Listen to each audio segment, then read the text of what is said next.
Moi, ça taille à taser le mabi en a confiance. Mais moi, ça qui t'a ça taille t'es Tout le monde adore les histoires avec de belles femmes et de l'argent. Mon la maille pantalon matara dans l'enquête. T'es moi, ça qui va la son pantalon matake dans l'enquête. Et sous la mi pende. Les simples jeunes hommes et femmes devenant extrêmement fortunés comme par hasard.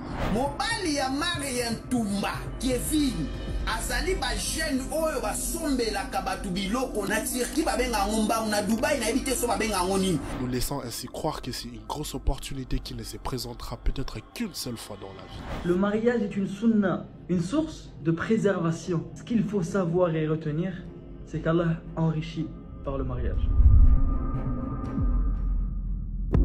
Kevin Issa et sa copine, l'influenceuse Maria Ntumba, sont au sujet d'un arnaque face à un commerçant congolais d'une somme de 49 000 $. Je me souviens être en train de regarder cette information qui a littéralement fait trembler la communauté TikTok congolaise en me demandant comment ces jeunes hommes et femmes arrivent-ils à manipuler leur soi-disant popularité sur le réseau pour arnaquer les pauvres innocents et générer d'aussi grandes sommes d'argent puis s'en tirer comme si de rien n'était. Ce dernier a reçu une somme de 49 000 $ venant d'un commerçant congolais vivant à Kinshasa pour que Kevin Issa puisse l'acheter des groupes électrogènes pour ses chambres froides et les voitures.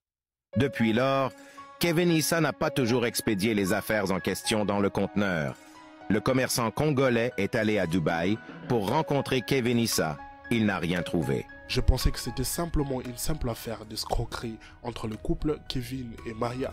Mais en creusant beaucoup plus loin, on se rend rapidement compte que ce jeu d'amour arnaque s'étale beaucoup plus loin, remontant à la source qui est Dubaï, spécifiquement touchant à cette communauté de femmes qualifiées de sitoches. Je suis pas sûre que ce qu'il dit soit vrai, qu'il a les preuves. C'est la même manière que je suis pas sûre que ce qu'il dit n'est pas vrai ou il n'a pas de preuves. C'est 50-50. Maria Ntumba aurait utilisé une part de l'argent pour sa chirurgie esthétique de BBL à Tunis. En 2022, Dubaï a fait l'objet de plusieurs critiques, notamment avec l'histoire du porte-à-pote. Aujourd'hui, les mêmes scénarios se répètent, mais sous un différent angle, dans lesquels on voit de jeunes et belles filles congolaises aller se refaire différentes parties de leur corps, dans l'espoir d'être beaucoup plus sexy et attirantes aux yeux des riches gourous de la haute société à Dubaï.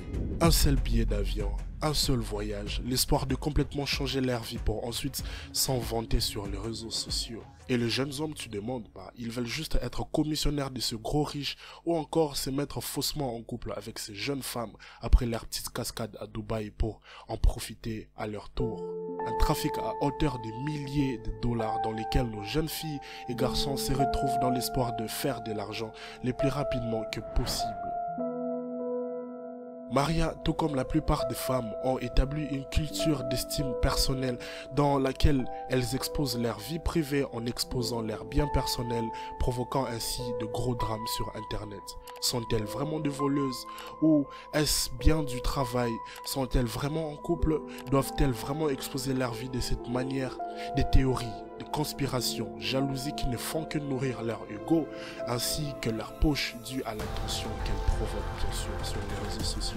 Un sombre chemin pavé pour nos jeunes filles à la recherche d'amour et de liberté financière. Certains diraient que la vraie origine de ces problèmes avec nos jeunes filles et nos jeunes garçons serait le fait que 1 sur 3 jeunes hommes noirs, africains, francophones n'a pas assez de moyens financiers pour prendre soin de sa relation amoureuse comme il se doit. Par là, je parle de l'entraide financière dans un couple et l'esprit d'entrepreneur entre les deux amants, poussant ainsi ces jeunes femmes à chercher par elles-mêmes un moyen de subsistance, quitte à utiliser leur corps comme atout pour y parvenir. Le mariage est une sunna, une source de préservation. Ce qu'il faut savoir et retenir, c'est qu'Allah enrichit par le mariage.